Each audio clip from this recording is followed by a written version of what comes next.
Fernando Alonso has proved in recent weeks that he's as capable as ever of making himself the centre of attention in Formula One. Of course, we're talking about his shock move to Aston Martin.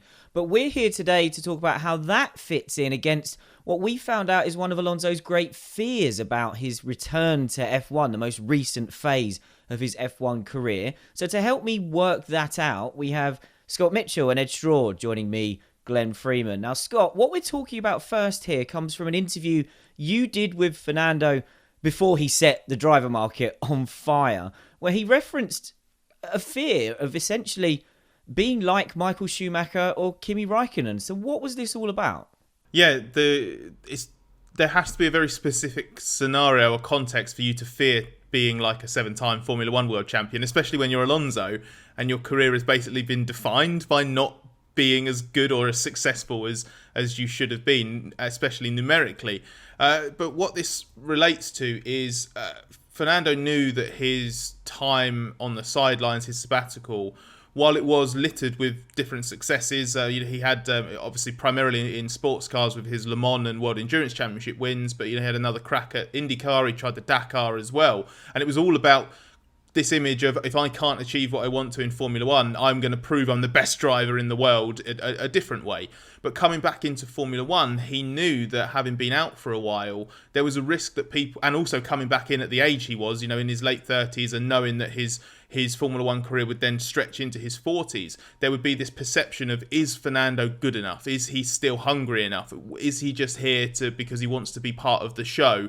What is he actually going to bring to Formula One? That was, in his words, a big, big factor for him. And his fear, where Schumacher and Raikkonen comes into this, he said he counts himself in this, that everyone looked at Schumacher and Raikkonen differently in their comebacks because they achieved so much in their first careers. Schumacher obviously with a much longer first career than Raikkonen before he went on his sabbatical, that when they came back, they were older, they were less successful, different situations as well career-wise. They just weren't as successful as they were before. They probably weren't quite as good as they were before as well. And that made us think of them in a lesser sense than they did the first time. And Fernando really, really didn't want that. He's someone, he wants you to look at him at every single time he's in the car on track and you go, that's a fighter. That's someone who's getting 100% out of his car. Look how mega he is. And he was really, really worried that coming back into Formula One in the midfield, where it's harder to shine, would make a lot of people think he was a lesser driver than he thinks he still is. Well, I think we have to say Fernando's become the master of telling everyone how mega he is. Any drive of his can be the best qualifying lap or the best race he's ever done. And then you look down the list and he's 12th. Ed, what do you make of all this? You, of course, covered Michael Schumacher's F1 comeback, the second half of Kimi Raikkonen's career.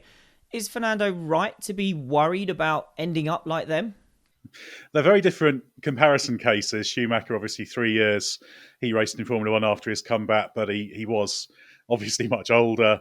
He didn't win any races, just had that one podium at Valencia and the lost pole at Monaco. But he was also a driver. He'd had that big motorbike accident that was far bigger than anyone really realised at the time, that did some damage to him. So yeah, that was a strange comeback. Raikkonen had more of his Formula One career after the comeback, funnily enough. So it's a strange way to look at his career. But from Alonso's perspective, there's a number of things going on here, aren't there? Firstly, as you alluded to, Glenn, this strange obsession he's got with telling everyone about how great he is. There's a strange insecurity, isn't there, somewhere underneath all of that bravado with Alonso, which is bizarre because he's an outstandingly good driver. I think it also reflects Alonso himself, knowing that he needed to really push himself and be willing to push himself to extremes and give it 100%. So he wasn't just turning up to drive round for the sake of it for a few more years. And I think it does just reflect the fact people will look at the results rather than the performances, whatever happens. So far, Alonso's had one third place finish. So I suspect that for the majority, for posterity, people will look at it as a failure anyway, because you expect Fernando Alonso to win races, which he hasn't been able to do for a very long time. It doesn't matter that the car hasn't really been up to it. Yes, Ocon had that win last year in Budapest, but Alonso wasn't in the position to do that, and he played that key role by being a rolling roadblock for 11 laps for Ocon. I don't think Ocon would have won without Alonso's contribution to that. So it's a strange blend of things, but ultimately, no matter what Alonso says or thinks or does, it's going to be defined by what results can be achieved, and that's partly down to the machinery. So to an extent, it's out of his hands. I think he's been really good. He's been outstandingly good since he's come back. Is he as good as his peak? Very, very hard to judge. But even if he's fractionally off that, he's still a fantastically good driver. But it's just interesting what it reveals about Alonso's psyche that was on his mind. Because you'd think he'd just be the kind of character who'd say, as long as I'm happy with what I'm doing, that is all that matters. And we have to bring this back to the Aston Martin move, the big Fernando Alonso news of recent weeks. And I'll throw it to both of you, but Scott, you can come in on this first. Given this concern about, as Ed's outlined there, not getting the results is effectively what Alonso's afraid of in this second career, where does the move to Aston Martin fit in amongst all this, especially given how far away from the front that team appears to be at the moment? Well, that's a key part of it, isn't it? And it makes me kind of doubt the sporting motivations within Alonso's comeback to a degree, but also with the move to Aston Martin. If his obsession really is with proving how good he still is, and by his own admission, you can't really do that often in the midfield, which is why he obsesses over things like qualifying on the front row in Canada this year with Alpine, because to him, he's like, well, look, in those situations, I can do something that makes more people notice, and that's important. That's really, he stresses how important things like that are. So we can therefore assume that if you're in the midfield, you need to be in a position where you're at least in the upper part of the midfield, and then having those day of days where you can.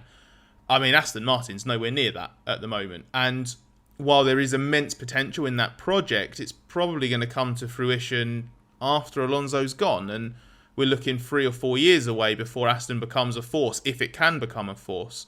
So in the interim, Alpine's pretty confident that Alonso's not going to get a better car than he would have if he had stayed and signed the deal that they thought he was going to sign. So